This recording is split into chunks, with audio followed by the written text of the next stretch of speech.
Good evening, everybody. I just wanted to drop a quick video. We had a pretty decent week last week. Sorry for the late video. I usually try to get these out on the weekend. But I want to just give you a little tutorial on how to log into your student's OneDrive and tell you a little bit about what's going on with the writing grade. But first, right now, I'll show you how to get into the student's OneDrive account. That's where you can access all their writing and other activities that we upload and some of the feedback that the students and I will have.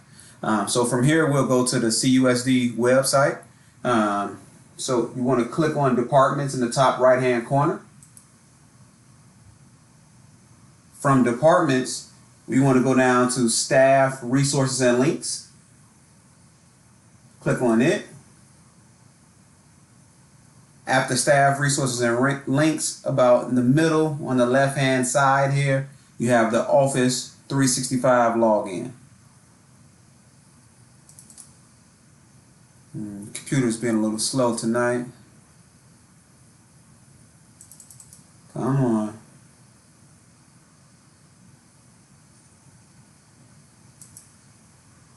There we go.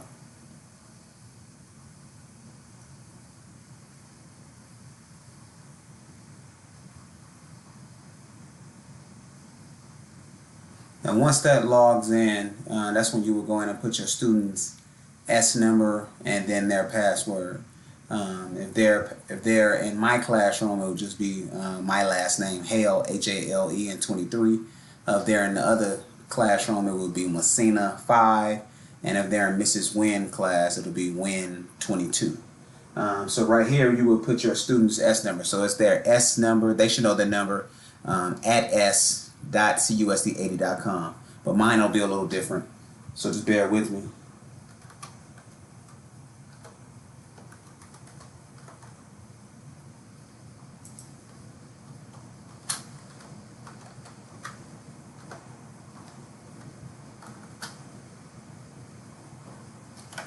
Forgot the other part.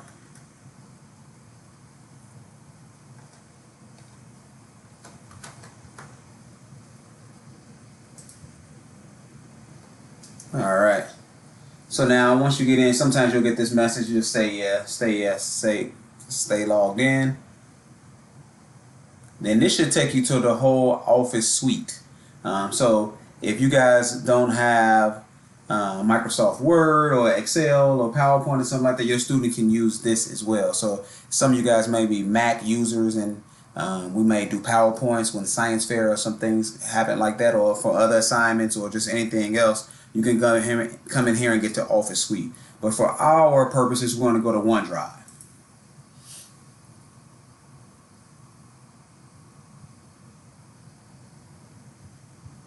And once you go to OneDrive, over here it'll say shared, because this is the file is shared with your student. For me, I don't have to. This is part of my files. So once you click on the shared folder, you should get a folder that says 5th grade. Click on 5th grade.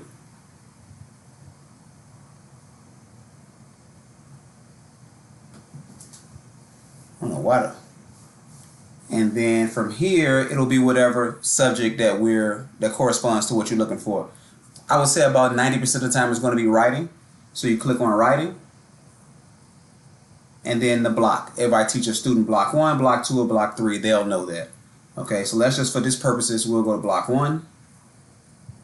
And then your student will actually have their name in here.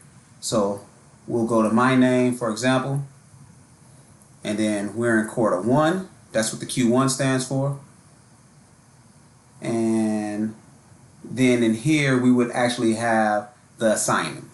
Okay, so for example, we would have who. Our who is sort of like our thinking maps. So the students will break things up into who, what, when, where, why, and how for each assignment. And so they'll put their who, what, when, where, and why, and how, their notes for their paper in here. They'll put their rough draft in here if they have one, and then their final copy. Okay, so I just want to show you some of the things like with the comments, where you can find those comments. Alright, so this is an example of a who, what, when, where, and how that they use. This is just a blank one. And let's just say there was a mistake that was made here. What I'll typically do is I'll highlight the mistake,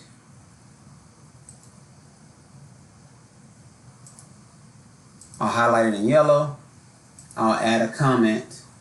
And over here, let's say they just didn't indent. So I'll put indent.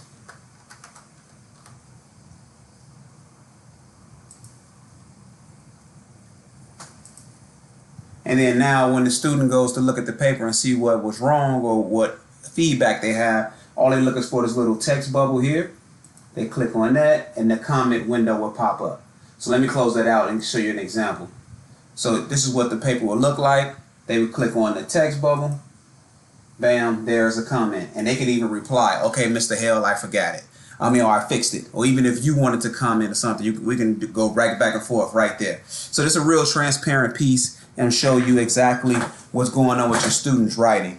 And so a little bit about the writing. So each writing prompt consists of 3 components. So it'll be 10 points for the map, the who, what, when, where, why, and how. It'll be 10 points for a rough draft and then 10 points for the actual final copy. So if you could think of it as like a 30-point piece. The 10 points for the rough draft and 10 points for the actual thinking map, those should be gimme points. Unless they just don't do it or put minimum effort at all, they should easily get 20 points. So no, those should be 10 out of 10.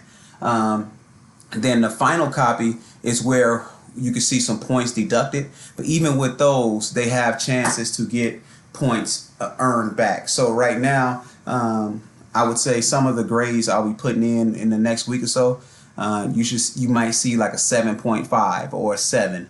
Typically, if they show some effort and they just have some mistakes, we'll go with a 7.5 or a 7, which is a C, a 70%.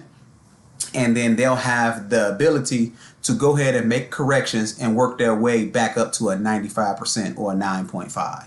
So even if you see a 7.5 or an 8 or something and you're like, whoa, that's kind of low, that's not what my student is used to getting. It's just because they have some mistakes and they have the ability to earn their points back up. And even at that point, even if they don't choose that, that's still pretty much like a 27.5 out of the 30 points. So still a relatively decent score. I want the writing experience to be something that's productive for them, that they can enjoy, as well as they can get better and not something that's a punitive piece. But as the year progresses and the expectation goes up, then those 7.5s could be even lower, or the points that they can go back to would not be the same. So my expectations were higher. But right now, I'm just trying to get them established, trying to get them to be young and creative and imaginative and making their mistakes, as well as learning your students' strengths and weaknesses. So right now, this is where it's going to be for now. I just want to kind of drop this video so you can see what it looks like and how you can check on your students' progress. Again, if you ever have any questions or concerns, you can always email me at the school or drop by. I'm typically there a good 30 minutes before school on most days. So thanks for now. And if you have any questions, contact me those ways. See you later.